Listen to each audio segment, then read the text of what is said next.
Hello, I'm here with Paul Bambrick from Bambrick Studios in front of a diorama that Paul has produced recently, which he took up to the Worley show. Paul, would you like to tell us why this diorama was built and how you did it? Yeah, no problem. This is basically done to try and encourage people to make a panoramic display and not to fill up the entire baseboard with sidings and so on, and just allow a little bit of breathing space to make a landscape and so on. So basically that's what this is designed for, is to show a certain amount of presentation and framing, individual self-contained lighting and so on, and basically like a fish tank or Punch and Judy showed, presentation, a cabinet and that, and leave a little bit of room for landscape. That's really all it's designed to do. The viaduct is made from two Wills kits, basically just kit bashed and augmented with other stone sheet, basically to form a neoclassical early railway structure. So basically it uses adapted parapets here, infills, rubble stone infills here, and effectively then ratio telegraph pole insulators instead of 3D printed balustrade. So it's a very quick kit bash basically. Fine.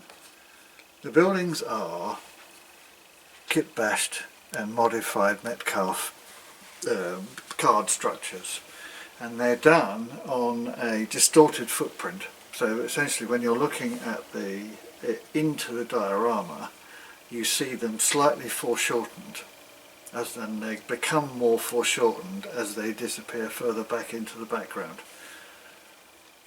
Are they different scales? Then they are different scales then, so you'd be using a slightly larger scale, so perhaps something like 3mm scale for the foreground one, and then you would drop down to a smaller scale and so on and so on and so on as you go further back into the distance. And thus you lend a forced perspective to the scene, creating a depth that's not really there. You create the illusion of smaller objects and elements as you go further back. And that of course is true of the trees and all of the scenery. Absolutely, yeah. The trees, the textures and so on. Everything then follows that guideline where you're making things effectively appear to be smaller as they disappear back into the scene. Okay, the original viaduct would have been, I've proposed that would have been a single line viaduct, which would have had to be widened in later years. So you'd be talking about this side of the viaduct having been original, and engineers would have had to widen the viaduct. So you can see that there's Edwardian engineering brick on the opposite parapet. And this is something that you would see on railways from time to time, Somerset and Dorset. They found that the capacity of the line wasn't good enough with a single, so they engineered a new line across the valley, and they would have kept one side of the viaduct original and modified the other.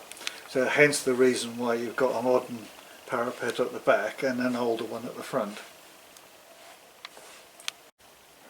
The water effect, so how is that done, Paul?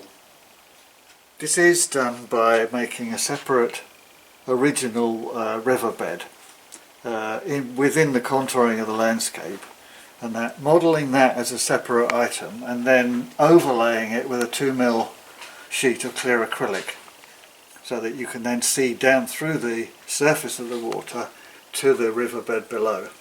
And that's basically how this river was done. And is that the case right the way up? That's the case right the way up. So basically you would then plot where the water surface would occur in the landscape, and you would then profile cut the acrylic to match the profile of where the actual surface of the water would be relative to the landscape.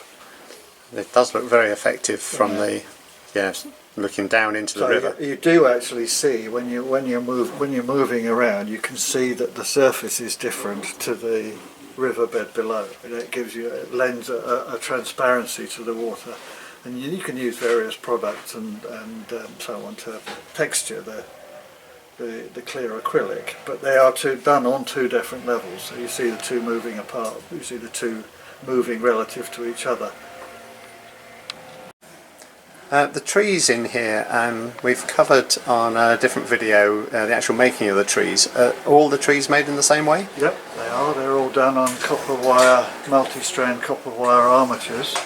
And so on, basically then covered in polyfibre or chopped Chinese wig hair, and then the colour scatters are mixed individually. So basically what you're doing is you're using a very, very slightly different green summer colour for each tree, so there's no two the same. When you're mixing the scatter, you just change it every time, and that will give you a nice natural variety and a sort of natural sort of colour palette. And does the colour change as you go back into the layout? No, we haven't done that really. Most of them are they're about the same and so on. It's just a question of when you get to the back and when you're blending away into the distance and so on. You want to have the acrylic paints matched to match your tree scatter, so you don't see a different colour from distance to foreground.